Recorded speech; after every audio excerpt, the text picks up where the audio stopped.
everybody, it's Becky Pearson with Pivot Point of View, and today I'm joined with my roommate, the roommate Reece. So Reece is a friend of my daughter Emma's, and he opened an office in North Platte, and we'll dive into that a little bit deeper.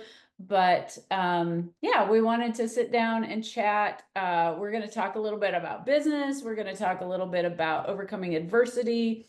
How do you like pick yourself up by the bootstraps when things are not going real great and turn it around? And so I think Reese's story is a great story. So Yeah. welcome to the podcast. Well, thanks for having me. All right. So Reese, tell everybody a little bit about your background. Yeah. Where'd you come from? Where'd you go to school? All that. Yeah. So I grew up in a small town in Bertrand, Nebraska, only 750 people. Had 19 kids in my graduating class. Oh, Yeah. okay. So, like a small town, you're pretty much involved in absolutely everything. Yeah. So I did basketball. Basketball was my favorite sport, and then played football. And then during the springtime, I would work. But in school, I was involved in absolutely everything, kind of like most small towns. Yeah. So what kind of jobs did you have in high school? So I started out working at our local bar called the Blue Moose. Okay. My mom was a main cook there, so they started out me as a dishwasher and then became a waiter. And then when I got old enough in the kitchen, my mom threw me in the kitchen with her, so I learned cooking skills. He did not cook much this summer, though. No, I did not. No. And then I also, when I turned 19, I started bartending. So that was like my main job throughout high school. But then I worked just small little jobs. So during the spring, one of my first jobs that I had, I worked at a PT clinic, so a physical therapist, in Holdridge. And that was kind of my first dip into the medical field, because I knew I wanted to be somewhere in the medical field at the time. And I worked at Brandon Smith's physical therapy in Holdridge. Did that for, during springtime for an entire year. Worked there during the summer as well. On top of that was my freshman year, I believe.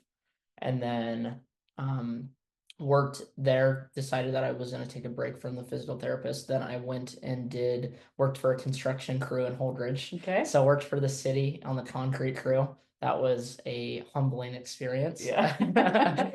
Never had ever did any like physical labor like that, but was very good at it. I got hired on by one of the guys' private construction crews. So did that during the school year, just laid concrete, did like gardens and all that type of stuff. And then my junior year, I went back to the physical therapist, worked there for another summer just to get some more experience, more job shadowing hours. And then I graduated, and then I went and worked at Lexington Regional in the surgery department for my first year after high school. Would work at around 5 a.m. every day till about 3 p.m.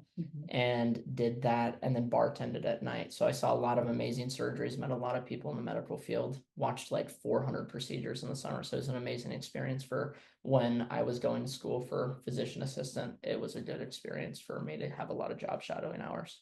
So you got accepted into the RHOP Yep. program, which is the Rural Health Opportunity Program. Okay. Yeah. And so tell everybody what that is. So the Rural Health Opportunity Program is a scholarship where they interview your senior year of high school. You have to have a certain amount of job shadowing hours, and obviously look good with resume builders and everything like that. So I went to Chadron State in the RHOP. It's pretty much gives me a free seat into PA school or physician assistant school, and they have different RHOP scholarships for medical, physician assistant, PT, veterinarian, all of those types of stuff. But what it does is it pays for my tuition at Chadron, and then it also gives me a free seat into PA school at UNMC, either in Kearney or Omaha, when I graduate here in 2 years. Okay. Yeah. Well, so that was the path that you felt like you were on, and that you knew you were familiar with. Yeah. And then who introduced you to Cutco and vector marketing, and why did that appeal to you? Yeah, so my freshman year of college, it was actually right after Christmas break. I was sitting in my dorm room with one of my friends named Tristan Height. He's a football player at Chadron, is from Perkin County, Nebraska. Went to Perkins County, excuse me. And I was telling him, dude, I'm broke. I can't get a real job here at college because I'm a medical student. I'm in 13 different clubs at Shadron, so I'm too busy for a full-time job or a part-time job at the college. And he was like, well, why don't you just try out this Cutco thing? And I had no idea what it was. He took me to his room, showed me a couple of the knives, and I was absolutely amazed. But so he was like, just give it a shot. So I interviewed for Cutco February 2nd. And then I was going up to a stock show in Rapid City, so I couldn't attend training that week. But the next week I got trained for Cutco, and since then it's been obviously an amazing, life-changing opportunity. Nothing that I ever thought that I would ever be doing, selling knives or even running my own business and the aspect of it. Right, right. So last summer you were an assistant manager. Yep. Okay. So you kind of got your taste of management, but you also were doing 2 other jobs, I think. Yeah. So during February when I first started Cutco, I had a lot of adversity when I first started. I sold on one of 18 of my first presentations. I like to say I was trash at the job.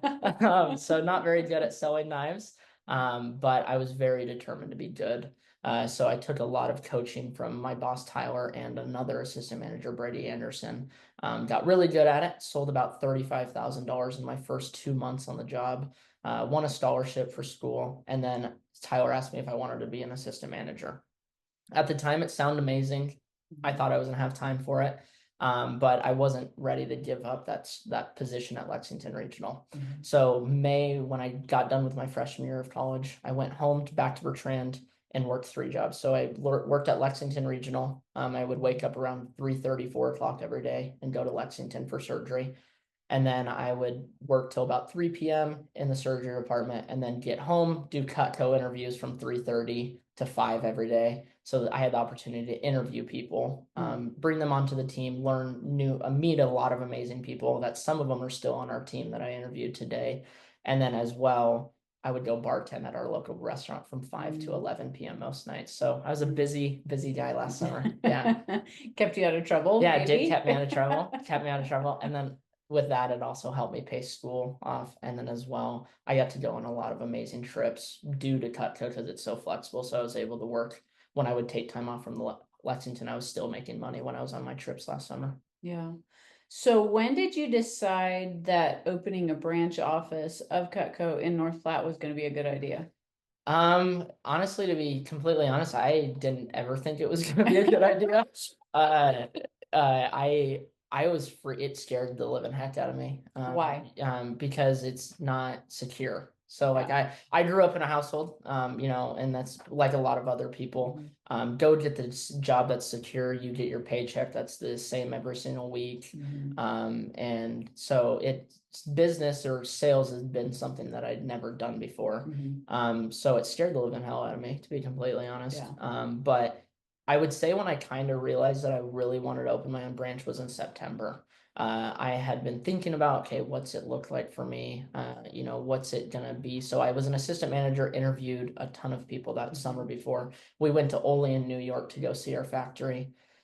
And I was just sitting there, just surrounded by all these other amazing people that are still in the company that are other branch managers. And they're just, the constant pushing and the growth mentality of being around all these amazing young adults like myself, 20, 21 years old.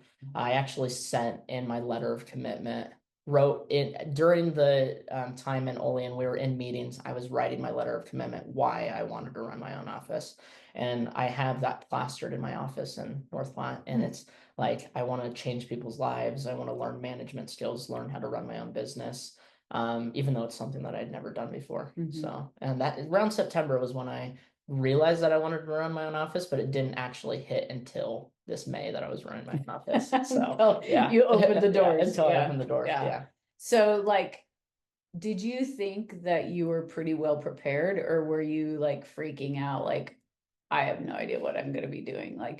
What was that thought process? The only reason I asked this because when I was a rehab director for quite a few years at a hospital, and then I was a rehab director at a nursing home, and I thought, yeah, I'm pretty well prepared to open my own PT clinic. Well, that did not prepare me at all. So did you feel like you were prepared by being assistant manager and some of the jobs that you had? And then did it was it totally a facade, like when you actually got Yeah. into it? Yeah. So I've been very blessed with my mentors in the business that Tyler really tried to prepare us for the best that he possibly could. So Tyler's my district manager. And during from September all the way up until like March, I was still running interviews. I was learning how to coach people, learning how to run my own training. So we run a 3-day training. I ran my own training in, I believe, early March. It was perfectly awful. But I was prepared, but I've realized that you could do literally everything and you'll still never feel as prepared as you possibly could. Yeah. And we do this thing where we do social media handles. So majority of our thing of getting, when you start a branch, is finding people to advertise for you. So all the way from September to March, I was getting social media handles. So Instagram handles for me to DM people on Instagram to see if they would work for me and recruit for me. We were supposed to have 5,000 names by 5,000 Instagram handles by like March, and I only had like 3,100. So I wasn't very proactive about preparing for the office. So I was behind in that aspect, and that scared the living heck out of me too. And then March rolled around and we started sending out messages to people that would want to advertise us, because the summer starts in May, but you start recruiting in April. So I started sending out like around 250 messages every single day to Instagram handles while in school. So this was in March, and everything like with that. So I was not prepared, to be completely honest, but when I got in the aspect, I had very good luck of getting people saying all of September to March, I was trying to get handles. Well, I was in a weird state where I was just being lazy, to be completely honest. I wouldn't get off my ass. And I was feeling really sorry for myself from like October to January. So I eventually hired someone to do the work for me. Paid one of my residents. I'm an RA at Chadron. I actually paid one of my residents to search up people in their area. I got the names for them, and then they would find the Instagram handles. So I spent like roughly around $750 to $1,000 paying this girl to just get the handles for me, and I still was underprepared. And so why were you feeling sorry for yourself? Because you had so much going on with school and life, and then you were maybe getting overwhelmed with like, oh dang, I committed to this, and I didn't realize I was. So it was kind of like me, like part of me thought that I set in my mind that I was gonna fail. So I was like, well, if I don't prepare well enough, then I have an excuse. And with that, also I just got out of a relationship, which she meant a lot to me, but I was feeling sorry for myself. I was out of, a relationship that we were with together for a while. So I turned to other things that were really distracting me. And then as well, school, obviously, on top of that. But yeah, I was being lazy because I think like looking back at it now, I was trying to create that excuse. If I fail, well, it was because of this, So yeah, and then March came around and we started reaching out to people. I was sending all these messages. I didn't even reach out to all of the people that I got the list. So I spent $1,000 on getting this list of 3,100 names, and I think I only reached out to 1,000 of them tops. Oh wow! So I was also lazy about that, or not committed. So it is just another thing. And I had really good luck with the 1,000 people that I did get. I got some really amazing people as social media recruiters. That's what we call them. And got some amazing people. And that's kind of where it jump started into getting people for interviews. In interviews, we call it fire. We book fire. So that's called booking people for interviews. And from April to May, I think I booked like 120 people for interviews that I all interviewed personally. Okay. Yeah. So during that time also, like there was some adversity. Obviously, you talked about you broke up with your girlfriend. You had some friends that. Yeah. So from September on, actually, when I was in New York, my first friend, he was one of my friends in student government. I'm the student senate president in Chadron, and one of my really good friends committed suicide. And his name was Trevor, and that really put a really big, heavy mental block on me. And then right when I got back from New York, I was, trying to overcome my friend passing away. And then that literally the day that I got back from New York is when my ex-girlfriend and I broke up. So I was feeling really sorry for myself, turns to some things that I probably shouldn't have done. I was drinking a lot. I was smoking weed. I was vaping, and probably shouldn't have gotten into all that type of stuff. And then I was drinking so heavily, and then went to Mexico on a company trip for Cutco and realized I'm like, what am I doing with my life? I'm 20 years old at the time and I'm not a good person. So then I decided that I was going to make the commitment of bettering myself. So I quit drinking, smoking weed, vaping, anything along the lines of that. And then right after when I was trying to overcome being an alcoholic in other terms, one of my really good friends, his name was Skit. We called him Skits, but his name was Brayton. He also committed suicide March 8th. So March 8th, he committed suicide, and that just added another notch on the belt, Yeah. And that was more even adversity. So I was trying to focus on, doing all this stuff for my office and taking care of, and eventually that's when I started reaching out to people about the job. And then I had that on my mind. And then right before I left for school, May 2nd, another one of my friends, his name was Aiden, he committed suicide in Chadron. So we had 3 people commit suicide that I was all really close with during the school year. So I can't imagine. I really can't imagine. And just dealing with life and then dealing with the loss and the trying to figure out why. And I'm sure last week we did an episode on suicide awareness. So if y'all want to go back and listen to that. But rural areas have, I think, higher instances of that. And I think obviously you go to school in a very rural area and like the resources I'm sure are there at Chadron, but like the stigma to going and getting help, especially for young men, is not there. So anyways, go back, listen to that episode if you guys would like. But so how did you just feel like you compartmentalized that grief and that like you had to just put it aside because there was work to be done, basically? Yeah. And that's like one of my biggest problems that I've really tried to overcome is I am kind of like most other guys. I lock all my feelings in and I don't say anything or I try to just ignore it. So at first, I grieved for maybe a day or two and then I was like, okay, Reece, get off your ass. Skits or, Aiden or them wouldn't want you to be just laying around and feeling sorry for yourself. So that was one thing. And then there was also a time that I almost like after Skits passed away, I about started drinking again. And I was like, no, Skits wouldn't want me. He used to give me crap for drinking NAs. But it's just like, I was trying to process all of that, but then also looking at the bigger picture that, they might have had problems going on and, it's sad that they're gone, but now you have to live in their memory. So I probably didn't grieve as well as I probably should have, to be completely honest. But I also learned how to, it really shined a light on my life and you've really just gotta like take advantage of every moment that you have. And with people and make sure that that you care about them and really you're there for them in a sense. And sometimes you can do things for some people and sometimes you just question why, but that answer of why is never going to get answered. So. And then I want to go back so in Mexico, you were being dumb.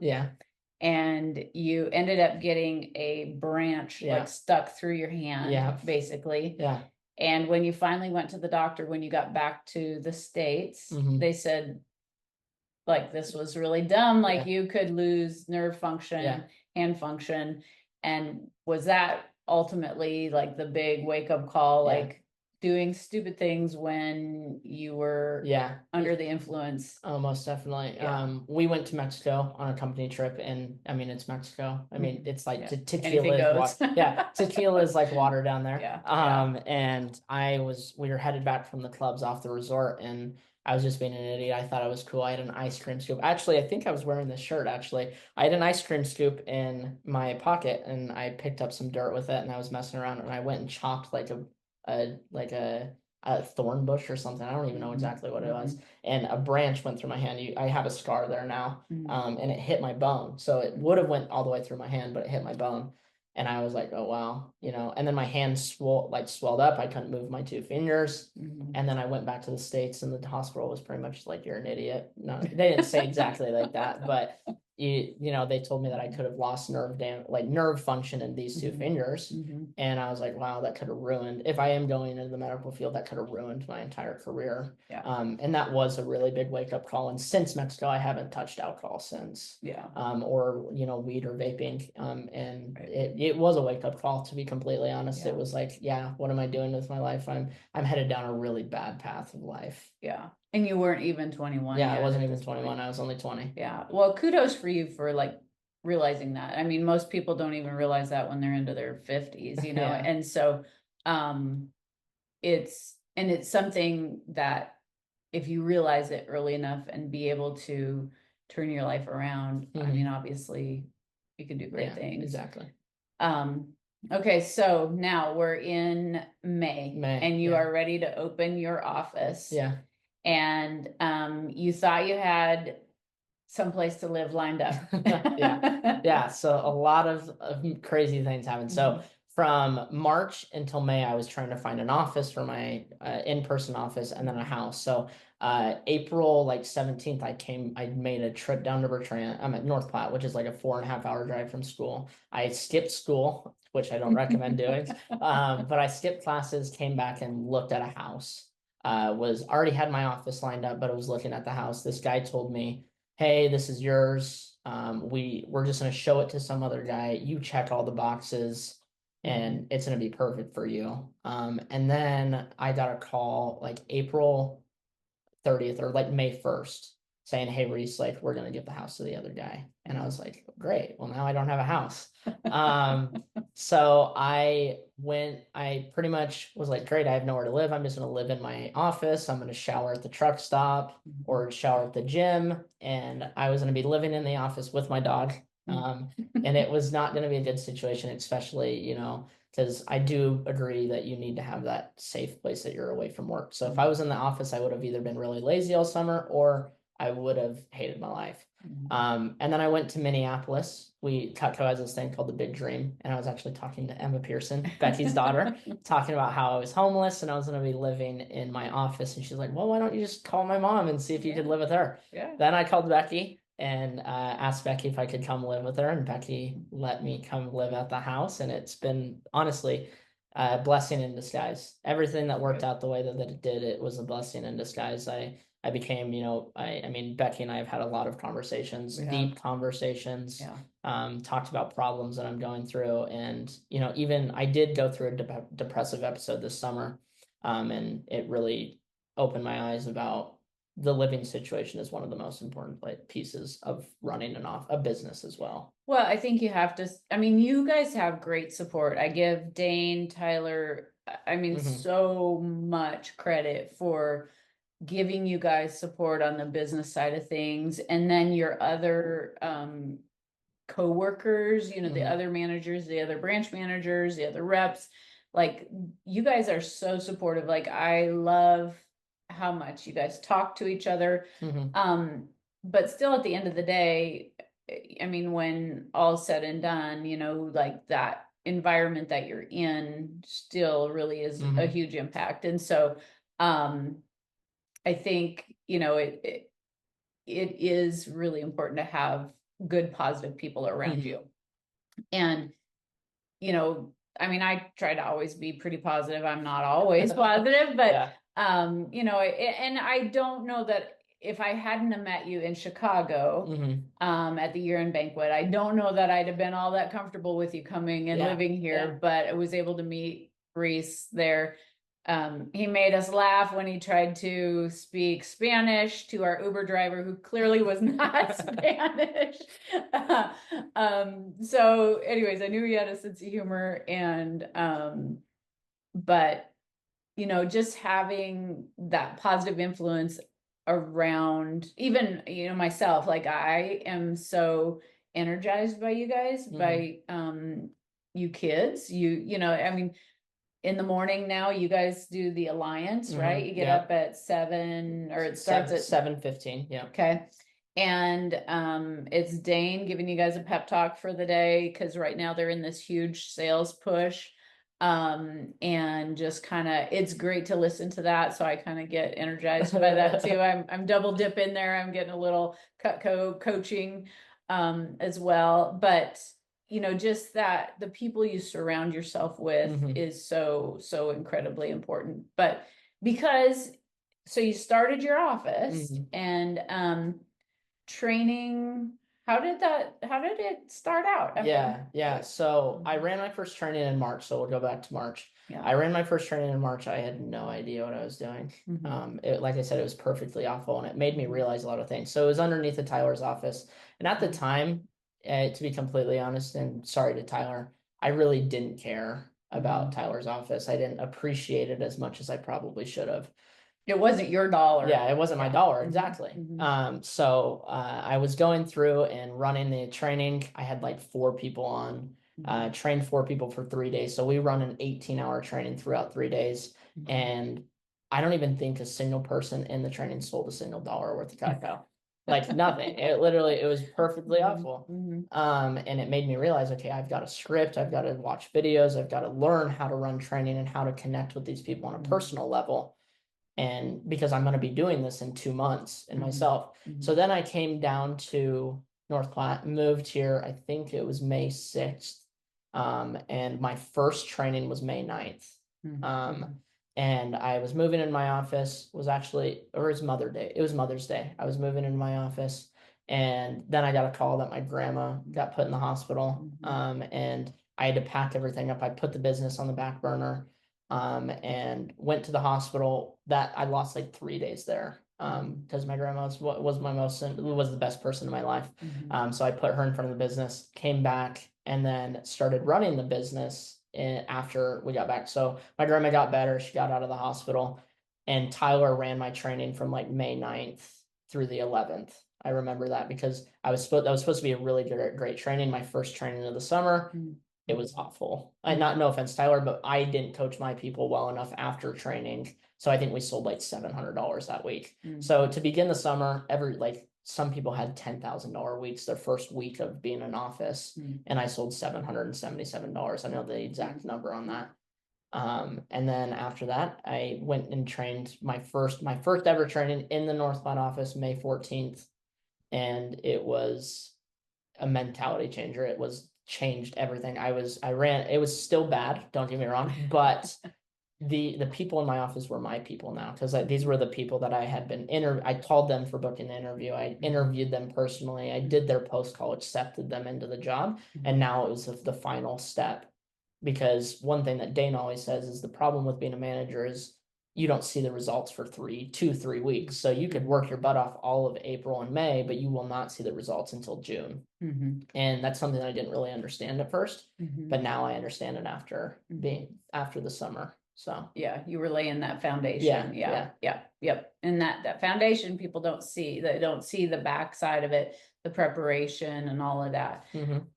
So you became successful fairly quickly once you started doing your training and stuff like that.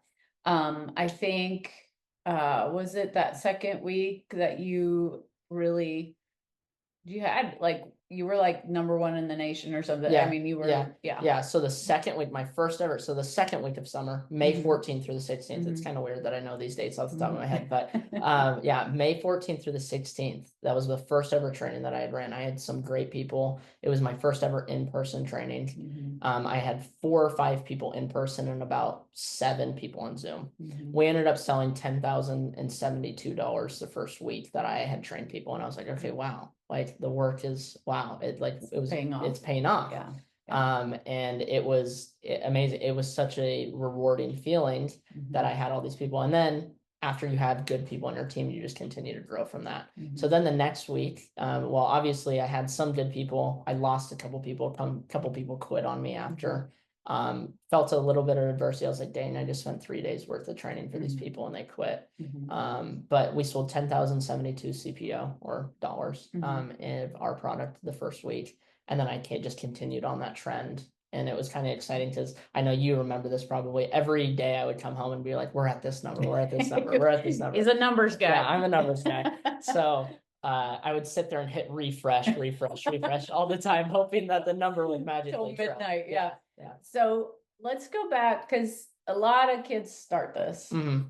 but there aren't too many that Yeah. take it as far as you or, Mhm. you know, Yeah. what do you think?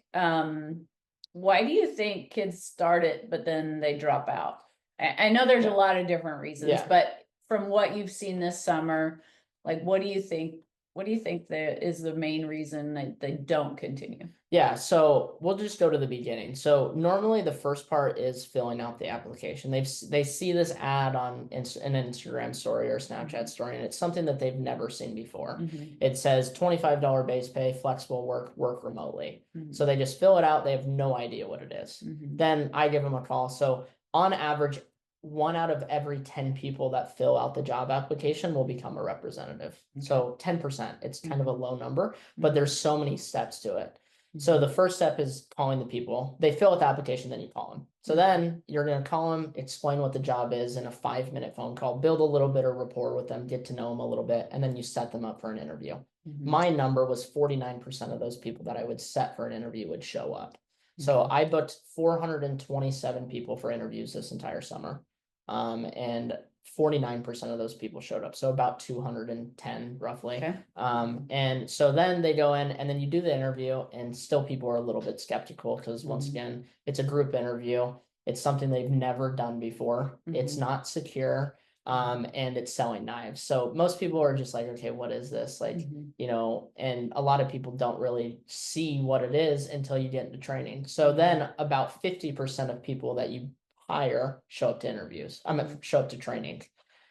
So I think that like where we really lose people is they think about it and they're like, oh, this is never something I've done before, and they get scared to just give it a shot. But those people that do give it a shot, they find out that they really love it, or it's something that they've really never done before. Because one of the biggest things that we say in training is some of you guys are probably shaking in your boots right now, just nervous to make calls, do the appointments, something you've never done before. But this is the best thing for you because this is a growing opportunity. Like I've grown so much. I've obviously had the talking skills before I joined the business, and I was very personable with people. I was very blessed for that opportunity because of my childhood and what I grew up in. But a lot of people don't have that opportunity growing up. So I think that one of the main things why we lose people or some people don't do it, stick through it, is because they don't see the vision of who they could be in a year, 6 months, a year, whenever, if they stuck it out. And then we train people. Normally we launch about, I'd say about 70-80% of the people that show up to training. So you usually lose about 20% of people in training because after the day one of training, they're like, yeah, this isn't just something that I could see myself doing, or I'm scared to make phone calls tomorrow. Right. So like, that's where I really learned is how do I pop those fear bubbles for people? How do I make it where they feel comfortable in the position? Because you could be an amazing, you could be one of the best recruits, but if you're scared to do something, or if your manager doesn't pop those fear bubbles, you're gonna quit. Right.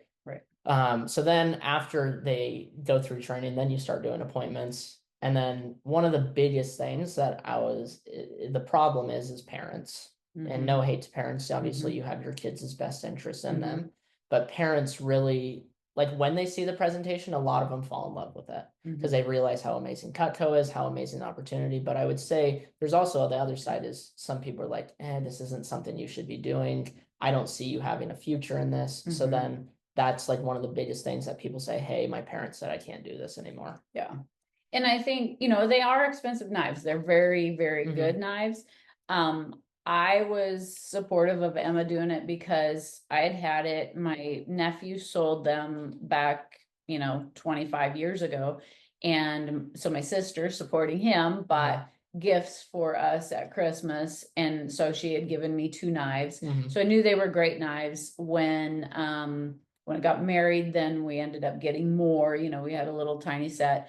And so I knew they were a great product. So when Emma decided to do it, like I was all for it. And I didn't know about the growth mindedness of the company, but I knew it was a great product. So and she didn't necessarily want to be in business marketing, you know, she was a elementary ed major. Yeah. And so I wasn't really thinking about this helping her per se, like with her future and with a future career. I was just like, yeah, kid, you need to be making some money. Yeah.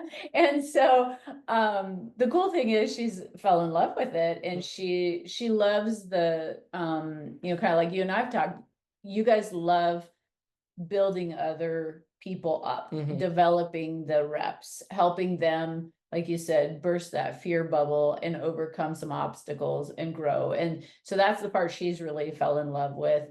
And I think you also have a real knack for that as well. Yeah, and to be completely honest, I mean, my parents were kind of the opposite of what you were, and my sisters. My sisters are my role models. My sisters really, like, throughout life, throughout high school, my sisters were pretty much helped me with every decision I made. So going back to when I first started, I called my sisters. I said, "Hey, I just got this job.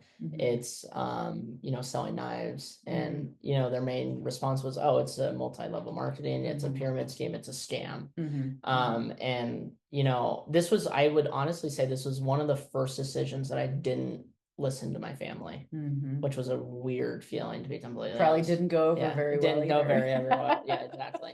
And not saying my parents didn't support me, but they were really worried about it. Skeptical. They were worried about me getting scammed out of money or getting, you know, anything like that.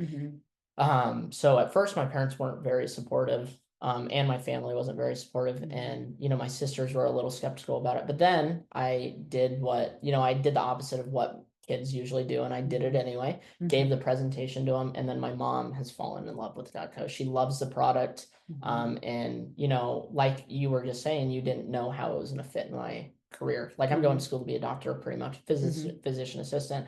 How does selling knives help you with that aspect? And that's kind of what their main argument was for that. How does this help you in your future? How does it set you up?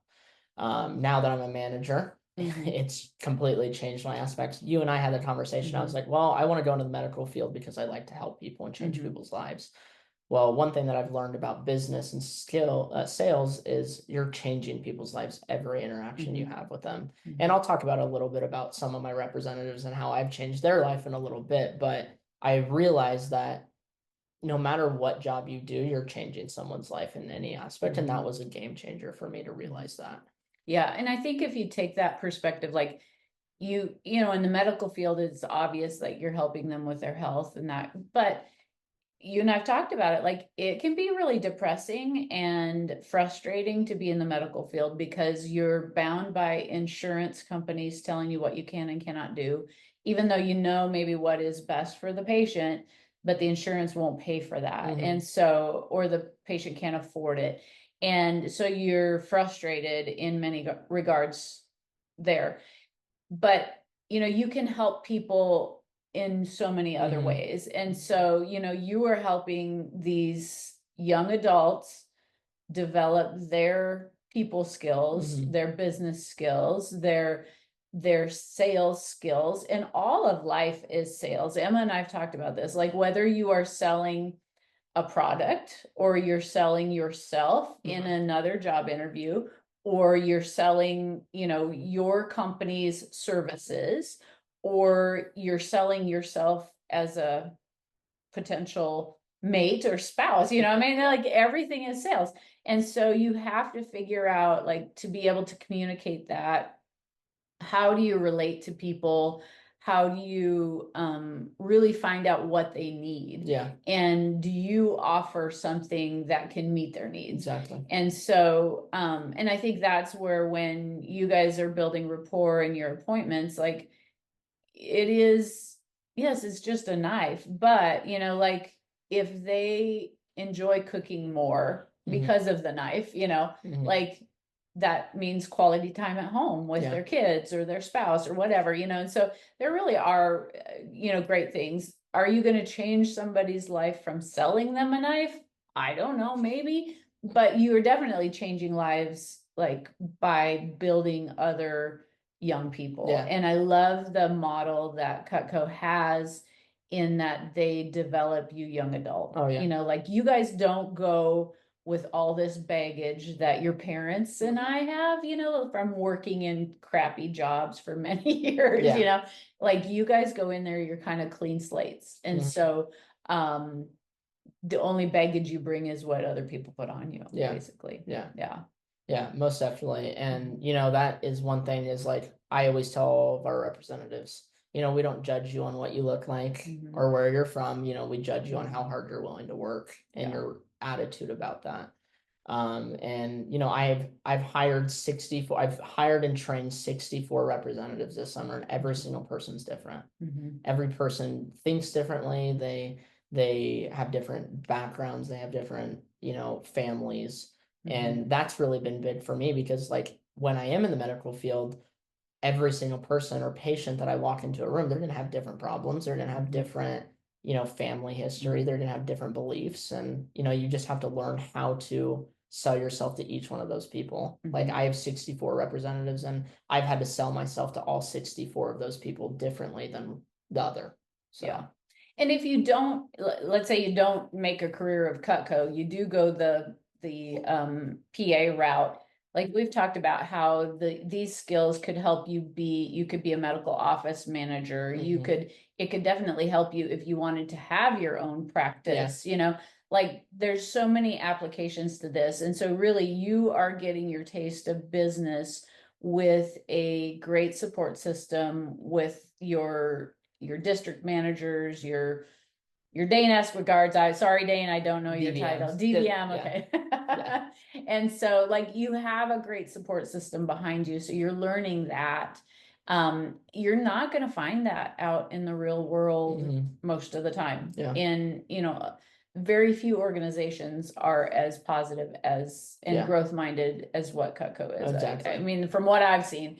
And so, I mean, you guys are getting your taste of the business world, when there's really very little risk to you guys ultimately. Yeah, and that's exactly true. I mean, the company gave us $6,000 to run my own office this summer, so that gives you money to run your business. So like that's an opportunity that a lot of business owners don't have. Like when you're starting your own business, it's usually all of your money into the company. But now at first I was spending money on the company's dime. And the skills and the things that I've learned from that has been absolutely amazing. Like I consider myself a life changer. I consider myself a dream chaser. And then also I believe I have a very strong resume that would set myself apart from absolutely, if you put me in a room with other people, and this might seem cocky, but I truly believe that I could match anybody's resume now because of the opportunity of Vector and Cutco.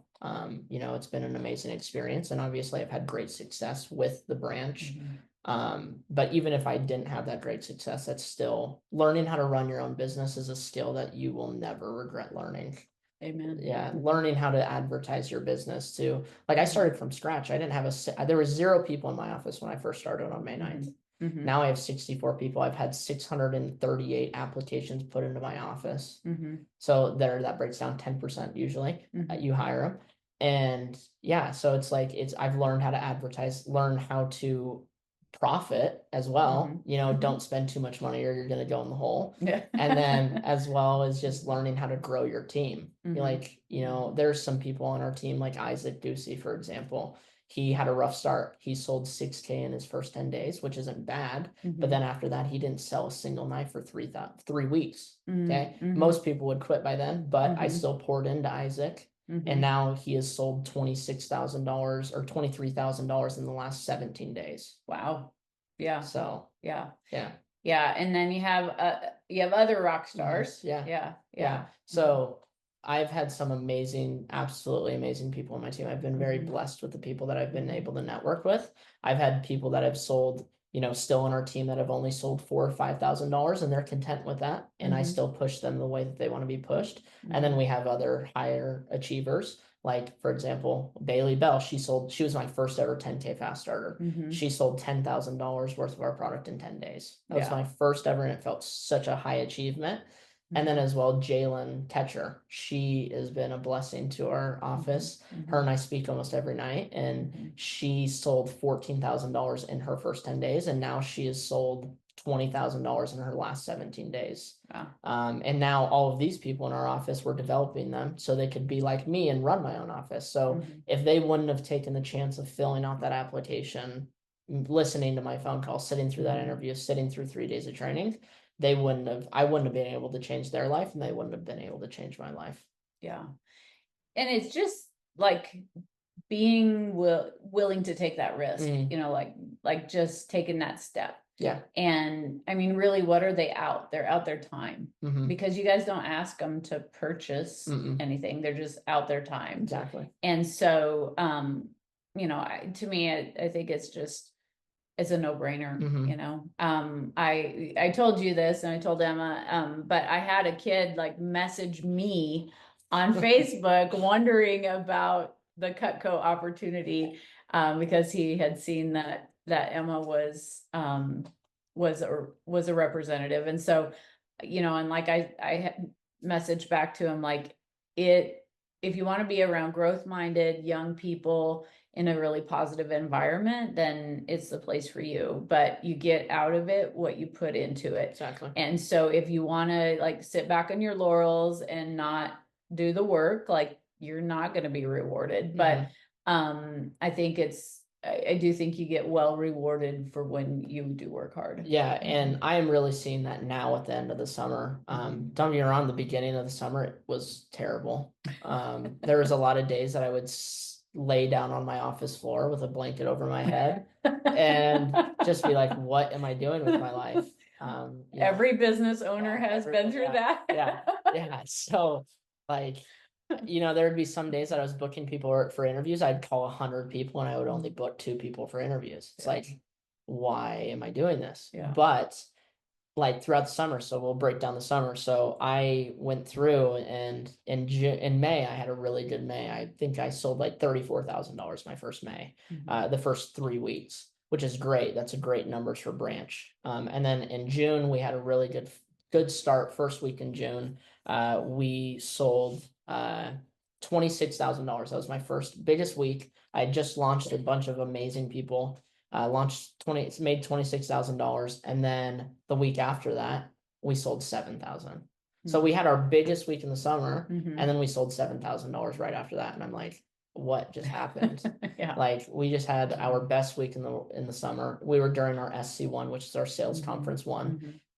Just sold. We were the number 2 branch in the region, but we could have so easily been the number 1. But that 1 week, that $7,000 week after being on a high, you know, that's exactly what business is like. Business is going to be good sometimes, and then it's going to, you know, kick you down, and you're going to be like, why am I doing this? And then after that week, I kind of went on a depressive episode, like, you know, Becky. He did. Yeah. So like this summer, I was talking about, I've went through pretty much every stage of grief. You know, the beginning of it, I was so determined. Becky hardly ever saw me. I would be at the office at 7 a.m. every day, and then get home at around 9 p.m. And then June came around, and I don't know what happened, but I got depressed, and I would lay in bed till some days 12 o'clock. I wouldn't get out of bed, and I was not being a very good manager, and I would come home early. So I was, you know, I was being worthless as an office pretty much. And you can really tell if you look at my reports, I really dipped in the June. I quit booking as much people for interviews. I quit doing all the hard work because I thought that I was like, oh, I already have a team, I'm set. But then after SC1, I had like 7 representatives quit. So we had a really big team, and we were like best weeks, and then I had 7 people quit, and I was like, oh, well, now I have to restart. So then I told Becky, I was like, Becky, you need to get my ass out of bed. I think you said you were like the stepson that lives in the basement. And I told him when he moved in, I said, I'm not your mother. Like, I'm not gonna wake you up. I'm not, you know, like, you are doing you. But then after you were like, I've got to change some stuff. And he, like, Reece has very different hours than what I do. Like, you are a night owl. I'm a morning person. and he would stay up until 3 3:30 in the a.m. morning. 3 Yeah. a.m. And I'm like, Reese, you got to get your butt to bed because you can't get up if you don't go to bed. And so I think you did go to bed that night earlier. Yeah. And then the next morning I was out doing my morning routine and I could hear your alarm go off and snooze. And then it'd go off again and then snooze. And then it'd go off again. And it was the only time I knocked on your door. Yeah. And I don't remember the exact words, but it was something to the effect like change starts today. Yeah. Like if yeah. you're gonna change, you got to start it today. Yeah. And I remember I got back from SC1 and I was like, holy crap, I've been miserable. I'm probably miserable to live with. I've been sleeping in till 12 every day, you know, getting out of bed, showering, going to the office for a couple hours, and then get back and then I just lay around. Yeah. And I remember I was like so scared to talk to Becky. I was like, I apologized to her for like 30, 45 minutes. And then it ended up in like a 2 hour night, like a 2 hour talk. We talked to like 11:30 that night, which was way past your bedtime. It was. But that is like those are the crucial conversations that I feel like everybody needs to have in life because that is what pretty much changed. Ever since then, I haven't really slept in ever. I've been getting out of bed and you can really see it back in my sales report. So I had that high of being at the best and then I was at that low again and now I'm back on the high. And I think that's something that a lot of business owners need to realize is that it's going to come in waves. Yeah, it does. And, and that's, you bring up a good point because, yeah, like when you work your ass off and then it does start paying off, then you feel like you can coast, but you can't. You got to still keep putting pedal to the metal. And I need to hear that and do that myself too. Like, because I'm in the building phase of Pivot Point, I'm in that, like, you still got to push and it does get tiring. It does it wears on you. It is called a grind for a reason. Yeah. It is, you can't stop marketing, basically. Like you constantly have to be advertising, marketing. And what I think a lot of businesses do is when they're slow, then they market, they push, they do the things they need to do to get busier. Then they get so busy, then they're like, we don't have time to push and market and recruit or whatever. And so then that's where you get the real big, peaks and valleys. And so, the key is staying consistent, like with everything we talk about, whether it's exercise or, eating right, or your business is staying consistent with how you are presenting yourself. And, and that consistency, like we talked about, if you were drinking, can you imagine if you were drinking? He turned 21 while he lived here, and he still did not drink. But had he went out and started partying at 21 and then showed up late to trainings, like what that would have done to his rapport with his reps, I mean, it just would have been terrible. And so it would have been really devastating, honestly. And another thing, one of the biggest mentality changes that I had this summer, I was actually on a call with Tyler. I was telling him like I have to restart, I'm burnt out, and Tyler instantly corrected me. He's like, honestly, Reese, I don't believe burnout is a thing. That's just Tyler's mentality. You may agree with that, you may not, but he was like, burnout isn't a thing. You just need to change your mentality.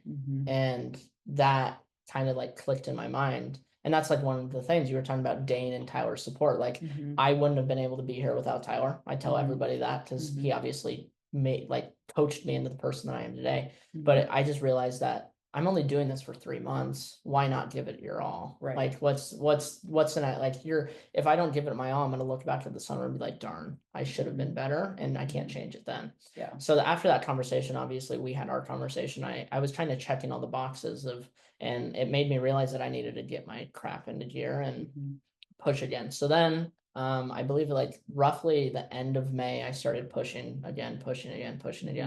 And we had some rough weeks, but the development during that time was the most important part. So like, even if you're not a sales company, your employees, you have to realize that they're the most important piece to the business. Absolutely. Like if they feel happy and they feel pushed, then they're going to feel happy and they're going to go out and do the things that you strive for them to do. Mhm. And you know that I've really seen that in the last 2 weeks, because we started our SC2 push, and I was supposed to have 7 people in. More adversity again. My grandma passed away on the first day of the push, sadly. But you know, all that adversity has made me realize is that you just got to keep pushing and get through it, and everything's also going to be it's going to be greener on the other side. You know, we were supposed to have 7 people in the push, but now we've sold just shy of $80,000 in our last 17 days, and we're the #1 office, and now we're looking at possibly being the #1 office in the nation and getting a trophy for it. So yeah, I mean, it is incredible, really, what you guys have done, for sure. And the other thing that I think I want to talk about, let's jump back to your family, like, because you lost a lot of momentum when you turned 21, because you guys, I don't want to say it was because of this, but you had went to Las Vegas. Your family took you out there for your 21st birthday, and your family also was really worried that the whole time you were out there, you were going to be doing Cutco stuff and that you weren't going to be present. yeah. And you also had a date early on while you were here, and you weren't super present at that date. No. And so, like, just learning how to balance that, you know, and you and I talked about, like, in the startup phase, sometimes stuff does get out of balance, but do you feel like you're learning to balance things a little bit better? Most definitely. And which my family, like, now that I see it, I'm not in the thick of it. I was really pissed off with my family, to be completely honest, at first, and which is valid. And it's valid they were feeling that way, because I was taking phone calls I was taking like 60 phone calls a day. Yeah. And you know, and and I can see now that that might have also been another reason why I did get burnt out. And I was taking phone calls all the day. I was doing so much for all my representatives, but also, you know, if I'm holding my representatives' hands on everything, how are they growing? Like, they're still calling me for everything. So my family was really worried that I was going to be doing that. And one of the biggest things that I used to always be a person that used to be scared of crucial conversations. Like, I would just avoid the problem, and then it would get so bad that it creates more problems. And, you know, you could relate that back to my relationship that ended in September. I was the exact same way. I would just ignore things. And then when it did come up, it was this big, huge argument. It was a big problem. But now, like, I've learned how to have those crucial conversations before. So, you know, I did get in a fight with my sister before I left for Las Vegas, but we did have that conversation in Vegas, and it cleared so much stuff up. It was literally the best thing is. And also, you have to have those crucial conversations with your employees and your people in the business. Because I did tell all of my representatives, hey, I'm going to be on vacation.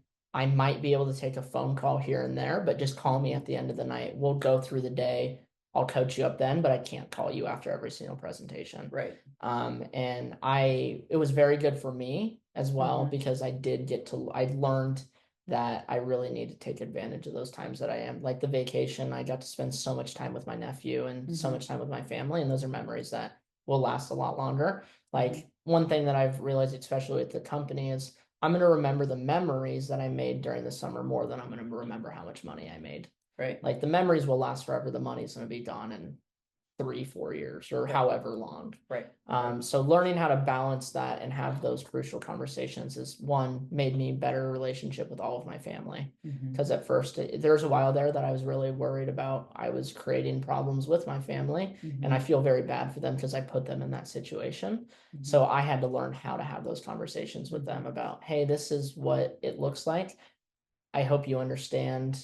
I am cutting back, but I can't shut my entire business off. And that was one of the best conversations that I've probably had all summer, is because now that, one, they respect the business more. And then 2, I also respect them for their time and what they put into me. You know? Well, and you set a boundary, like they set a boundary for you, and you set a boundary for them as well. And so, I mean, I think there had to be some mutual respect there. Exactly. So it's having those crucial conversations out of respect for each other, and, you know, just trying to have those clear lines of communication about it. Yeah. Sure. Yeah. What are we missing, Reese? Like, well, I know what we're missing. Was it last night? 200,000. They have sold over 200,000 in sales for the summer in your office. Yes. That's like really high. So funny story is another thing about being worried about taking the risk. April came around before I even opened my office. I called Dane Espergard, my DVM, and I said, Dane, what's it gonna look like if I flop? If I flop and only sell $50,000? Because to be completely honest, I didn't see myself doing very well this summer. And no hate to anybody else, but they didn't see me doing very well either because I wasn't fully committed before. And I didn't care, like I mentioned with Tyler, so I didn't really care as much. But now it's like I envisioned what that success would look. I literally put it on my whiteboard in my office. I'm going to sell $250,000 this summer. That was my goal, $250,000. I just had to create that. And as of last night, we hit $200,000 in sales, which is huge. Super proud of it. And all the people in my, office, I wouldn't be able to do it without them. But, it really took that grind of getting them on the team.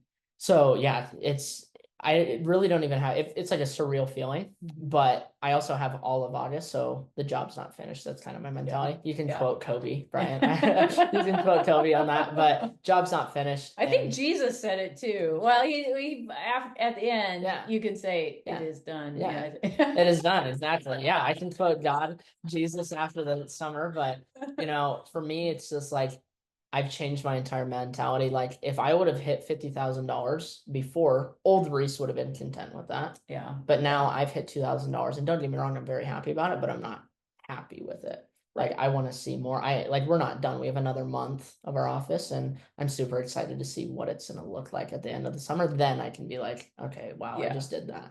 You guys have a ton of momentum going right now, and the key is just being able to keep that, keeping your energy up, keeping just your activity up. That's and I know Dane talks to you guys about that every morning because I listen. So but yeah, it's pretty cool to see, really.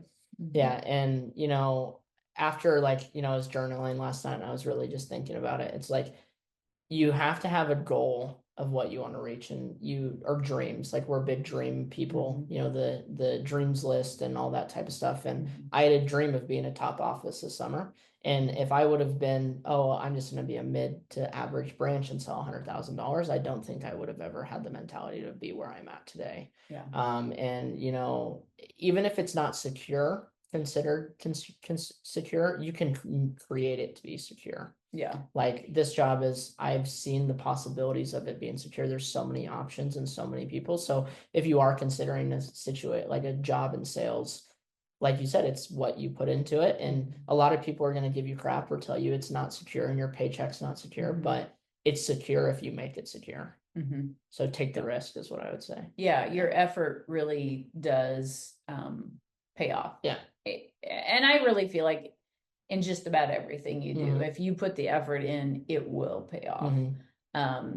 Doesn't always pay off immediately. Like you said, you didn't see the results from the work you were doing in March until you got to June, really. So it doesn't always pay off immediately, but definitely.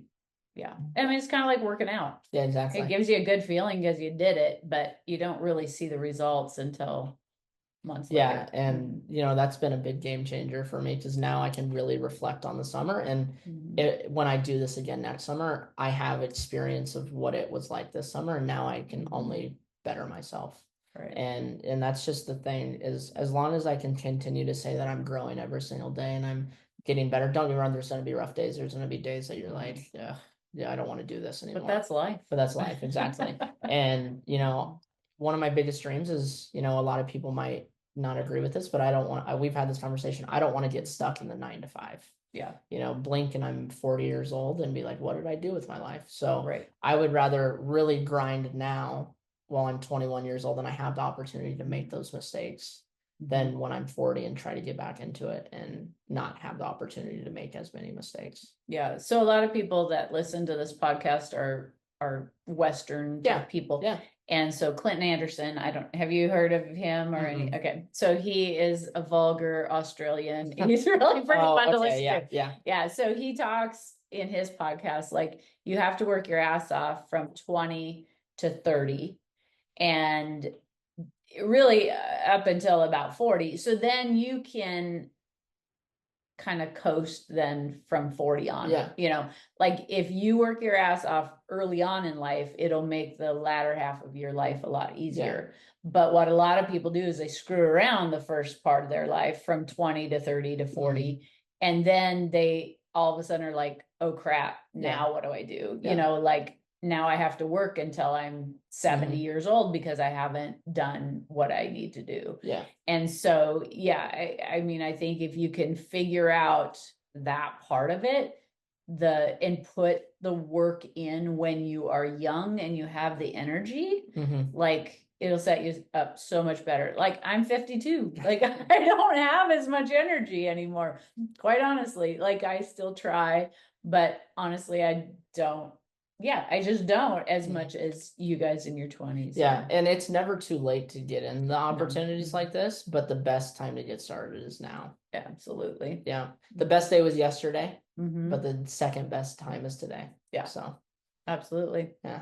All right. Well, Reece, it has been super fun talking to you today. It's been fun Yeah. having you here for the summer, and we will miss you, even though Gracie just still calls you the roommate. Yeah, I'm the roommate. Yeah, no, it's good. It's been good. I did put him to work. The Pearson labor camp kicked in a couple times. He helped unload hay. He helped me put in a ceiling in a building.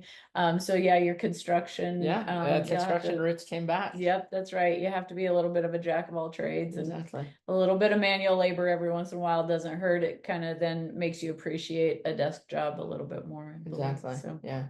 All right. Well, I will close it out. Thank you all for listening. And as always, let your health and your discipline be the pivot point to your success.